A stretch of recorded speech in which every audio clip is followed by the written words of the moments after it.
আর কিছু আছে চিলে কান নিল টাইপের মানুষ, যা দেখবে অনলাইনে যা আসবে দেদাহার্সে প্রচার করা শুরু করবে। তুমি যে ফেসবুকে ফেসবুকিং করছো, কখনো কি আমাকে জিজ্ঞেস করেছিল, আমাদেরকে জিজ্ঞেস করেছিল ভাই কি হয়েছে আপনাদের সাথে? তুমি এক পক্ষের কথা শুনে গালিগালাজ করছো, চরিত্র নিয়ে কথা বলছো, টাকার কেলেঙ্কারি দিচ্ছ। আর সবচেয়ে কষ্ট পেয়েছি আমি এখানে কিছু আলেম ওলামাও এর পক্ষে সাফাই গাওয়া শুরু করেছে। আমি এই জায়গায় কষ্ট পেয়েছি। শোনেন, আজকে মজা নিচ্ছেন, ট্রল করছেন, করেন, এটা আপনার দিকেও আসবে ইনশাল্লাহ, দেখে নিন। তবে এখন বলতে বাধ্য হচ্ছি, কারণ এটা ফেসবুকের যুগ, ইউটিউব অনলাইনের যুগ। সত্যটা উপস্থাপন না করলে অনেক মানুষ বিভ্রান্ত হতে পারে। শুধু এই স্বার্থে আমি কথাটা বলছি, আদারওয়াইজ আমি কথাগুলো বলতাম না। কারণ নিজের ঘরের ত্রুটি মানুষের সামনে উপস্থাপন করতে হয় না, নিজের ঘরের ত্রুটিগুলো মানুষের সামনে উপস্থাপন করতে হয় না। ওয়াজ মাহফিল করতে এসে এমন অনেক তিক্ত অভিজ্ঞতার সম্মুখীন হতে হয়েছে যেগুলো আপনারা কখনো কল্পনাও করতে পারবেন না। যেগুলো আমি ঘরের ত্রুটি মানুষের সামনে বলতে চাইতাম না কখনোই, কিন্তু এখন কিছু কিছু ঘটনাকে কেন্দ্র করে এগুলো বলতে বাধ্য হচ্ছে।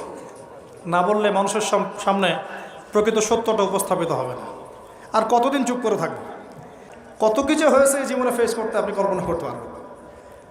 তো আমি এগুলো বলতে চাইতাম না কখনোই, এগুলো আমি কোনোদিনও বলতে চাইতাম না, এখন বলতে বাধ্য হচ্ছে আপনাদের প্রশ্নের কারণে।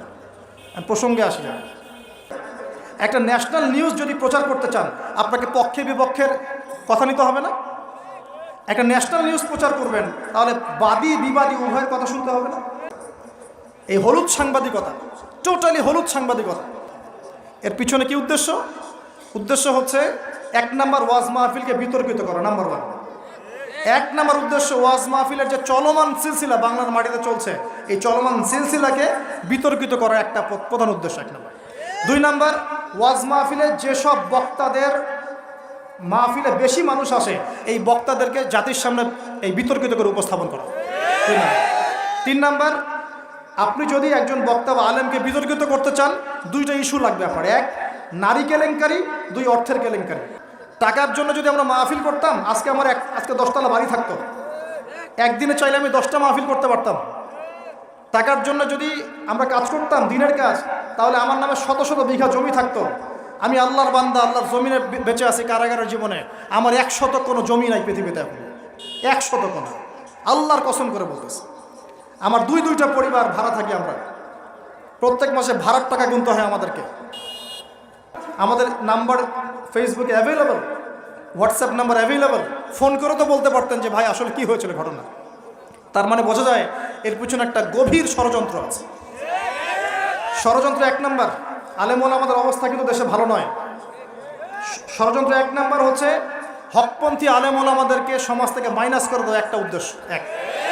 2 নাম্বার, ওয়াজ মাহফিলকে বিতর্কিত করা, একটা উদ্দেশ্য। 3 নাম্বার, যেসব বক্তাদের ওয়াজ মাহফিলে বেশি মানুষ আসছে, জনগণ শুনছে, আমল করছে, ইসলামের একটা ফ্লো সৃষ্টি হচ্ছে, এই মানুষদেরকে সমাজে বিতর্কিত করে দেওয়া।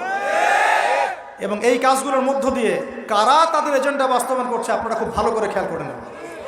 আর কিছু আছে চিলে কান নিল টাইপের মানুষ, যা দেখবে অনলাইনে যা আসবে দেদাহার্সে প্রচার করা শুরু করবে। তুমি যে ফেসবুকে ফেসবুকিং করছো, কখনো কি আমাকে জিজ্ঞেস করেছিল, আমাদেরকে জিজ্ঞেস করেছিল ভাই কি হয়েছে আপনাদের সাথে? তুমি এক পক্ষের কথা শুনে গালিগালাজ করছো, চরিত্র নিয়ে কথা বলছো, টাকার কেলেঙ্কারি দিচ্ছ। তোমাদের জন্য 2টা নসিহত করে শেষ করবো, জাস্ট 2টা। 1, নবী সাল্লাল্লাহু আলাইহি ওয়াসাল্লাম বলেছেন, কাফা বিল মারই কাযিবান ওয়া হুয়া ইয়াকুলু কুল্লামা সামিআ। কোন ব্যক্তির মিথ্যাবাদী হওয়ার জন্য এতটুকুই যথেষ্ট যে সে যা শুনবে যাচাই বাছাই না করেই তা প্রচার করা শুরু করবে। 1। 2 নাম্বার, রাসূল সাল্লাল্লাহু আলাইহি ওয়াসাল্লামকে আল্লাহ পাক বলেছেন, ইয়া আইয়ুহাল্লাযীনা আমানু, হে মুমিনগণ, আপনারা খুব ভালো করে শোনেন, ইন জাআকুম ফাসিকুম বিনাবাইন ফাতাবায়ানু। কোন ফাসিক, পাপাচারী কোনো ফাসিক যদি কোনো সংবাদ নিয়ে আসে, সেটা বিশ্বাস করার আগে অবশ্যই যাচাই বাছাই করে নেবেন। না হলে আন তুসিবু কওমান বিজাহালা ওয়া তুসবিহু আলা মা ফাআলতুম নাদিমিন। না হলে তোমরা অজ্ঞতাবশত এমন পদক্ষেপ নিয়ে ফেলবে যার ফলশ্রুতিতে তোমাদেরকে অনুতপ্ত হতে হবে। আর সবচেয়ে কষ্ট পেয়েছি আমি এখানে কিছু আলেম ওলামাও এর পক্ষে সাফাই গাওয়া শুরু করেছে। আমি এই জায়গায় কষ্ট পেয়েছি। শোনেন, আজকে মজা নিচ্ছেন, ট্রল করছেন, করেন, এটা আপনার দিকেও আসবে ইনশাল্লাহ, দেখে নিন। কারণ এটা শুধু আমাকে উদ্দেশ্য করা নয়, এর উদ্দেশ্য হচ্ছে পুরো ওয়াজ মাহফিল এবং আলেম ওলামা এবং পুরো কমিউনিটিকে বিতর্কিত করা। আপনার উচিত ছিল নিজের ভাইয়ের পাশে এসে দাঁড়ানো, আপনি উল্টা মজা নিয়েছেন। এগুলো আল্লাহর আরশ পর্যন্ত পৌঁছে গেছে ইনশাআল্লাহ। আল্লাহ পাক অচিরেই এর ফলাফল নাজিল করবে ইনশাআল্লাহ। আমি শুধু এতটুকু বলছি, আল্লাহর কাছে হাত তুলে দোয়া করছে, আল্লাহুম্মা ইন্না নাজআলুকা ফি নুহুরিহিম ওয়া নাউযু বিকা মিন শুরুরিহিম, আল্লাহুম্মা আকফিনিহিম বিমা শি'তা, আল্লাহুম্মা মুনজিলাল কিতাব ওয়া সারি'আল হিসাব ইহজিমিল আহজাব, আল্লাহুম্মা ইহজিমহুম ওয়া জালজিলহুম। এই দোয়ার অর্থ যারা বুঝবেন জেনে নিয়েন যে আমি কি দোয়াটা করছি। আমি আল্লাহর কাছে দোয়া করছি আল্লাহ পাক সত্যের পক্ষে থাকেন, মিথ্যার বিপক্ষে থাকেন। এখানে ইসলামের বদনাম হয়েছে, আলেমের বদনাম হয়েছে এবং আল্লাহর দ্বীনের দায়ীদের গায়ে আঘাত এসেছে এবং মিথ্যা প্রোপাগান্ডা চালিয়ে চরিত্র হনন করা হয়েছে। আল্লাহর কাছে দোয়া করছে আল্লাহ পাক যেন একাই এই জালেমদের বিরুদ্ধে আমাদের পক্ষে যথেষ্ট হয়ে যান ইনশাআল্লাহ। আমরা দোয়া করছি আল্লাহ পাক যেন এদের এবং আমাদের মাঝখানে ফয়সালাকারী হিসেবে আল্লাহ পাকই যথেষ্ট থাকেন ইনশাআল্লাহ। আল্লাহুম্মা মুনজিলাল কিতাব, আল্লাহ পাক কিতাব নাজিলকারী, সারি'আল হিসাব, দ্রুত হিসাব গ্রহণকারী, ইহজিমিল আহজাব, এই জালেমদের এই দলটাকে আল্লাহ পাক ভেঙে দিবেন ইনশাআল্লাহ। আল্লাহুম্মা জালজিলহুম, আল্লাহুম্মা ইহজিমহুম ওয়া জালজিলহুম, আল্লাহ পাক এদেরকে বিধ্বস্ত করবেন, এদের পাগুলোকে ভূমিকম্পের মতো কাঁপিয়ে দিবেন ইনশাআল্লাহ তাআলা। নবী সাল্লাল্লাহু আলাইহি ওয়াসাল্লাম, লাস্ট কথা, নবী সাল্লাল্লাহু আলাইহি ওয়াসাল্লামের উপর অত্যাচার আসলে তিনি দুই রকম সুন্নত দেখিয়েছেন। এক, তিনি মাফ করে দিয়েছেন, যদি ওরা ক্ষমা চাইতো আমি মাফ করে দিতাম, যদি ক্ষমা চাইতো আল্লাহর কসম মাফ করে দিতাম। ক্ষমা না আছে, উল্টা তারা মিথ্যা প্রোপাগান্ডা চালিয়েছে, এর কোনো মাফ নাই ইনশাআল্লাহ। আল্লাহ রাসূল আরেকটা সুন্নাত, তিনি বদদোয়া করেছেন, হাত তুলে তুলে বদদোয়া করেছেন, আল্লাহ অমুককে দেখে নিও, তমুককে দেখে নিও, তমুককে দেখে নিও। আজকে আমি মাজলুম, আমরা মাজলুম, শুধু সেই বদদোয়া আল্লাহর কাছে করছে। অচিরেই দেখে নেবেন তাদের কি পরিণত হয় ইনশাআল্লাহ।